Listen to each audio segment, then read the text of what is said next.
Bonjour mes petits amis. Je suis Aïla, votre conteuse magique. Aujourd'hui, embarquons pour une aventure sonore extraordinaire avec Midou et le monde merveilleux des sons.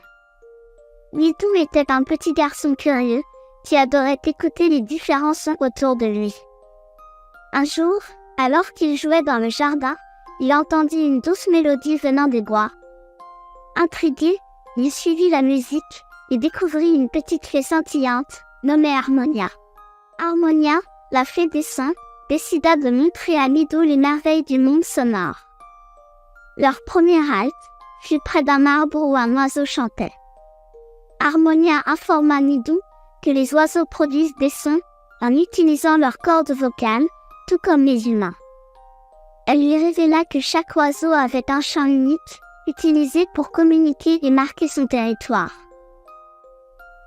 Ensuite, Harmonia transporta Midou dans un atelier de musique rempli d'instruments. Elle montra à Midou les instruments à cordes, comme le violon et la guitare, en expliquant qu'ils produisent des sons en vibrant les cordes. Les instruments à vent, comme la flûte et la trompette, créent des sons en faisant vibrer l'air, tandis que les instruments à percussion, comme le tambour et le xylophone, produisent des sons en étant frappés ou secoués. Midou tapota un tambour et souffla dans une flûte, enchantée par les différents sons qu'il produisait. Harmonia transporta ensuite Midou en plein cœur de la ville, entouré de voitures et de bus. Elle apprit à Midou que les moteurs des véhicules génèrent des sons en brûlant du carburant et en faisant tourner des pièces mécaniques. Elle lui montra également que le klaxon est un signal sonore utilisé pour avertir les autres.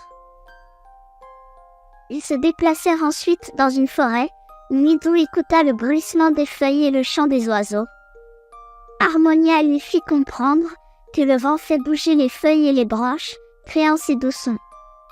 Elle lui montra aussi la rivière, où le son de l'eau qui coule sur les rochers était apaisant, comme une symphonie de la nature.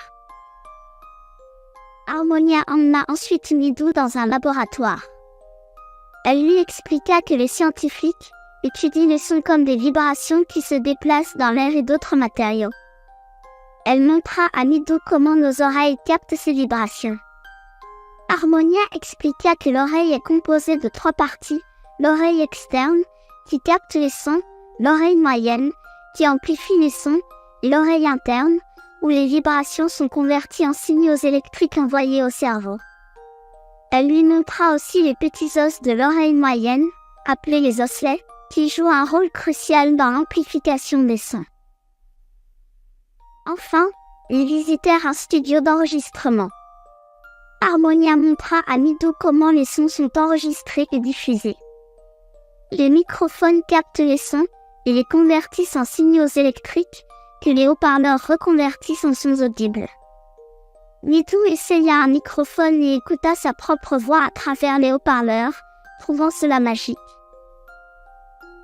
À chaque étape de son voyage, Midou apprit l'importance des sons et comment ils enrichissent notre vie quotidienne. Il réalisa combien il était important de protéger notre ouïe et de respecter les environnements sonores. Vous voyez mes amis, grâce à Midou et Harmonia, nous avons découvert que les sons sont partout autour de nous et jouent un rôle essentiel dans notre vie quotidienne. En explorant leurs secrets, nous pouvons mieux apprécier et comprendre le monde sonore qui nous entoure. Au revoir mes petits joyaux pétillants. Revenez vite pour une nouvelle histoire où nous explorerons ensemble de nouvelles merveilles du monde.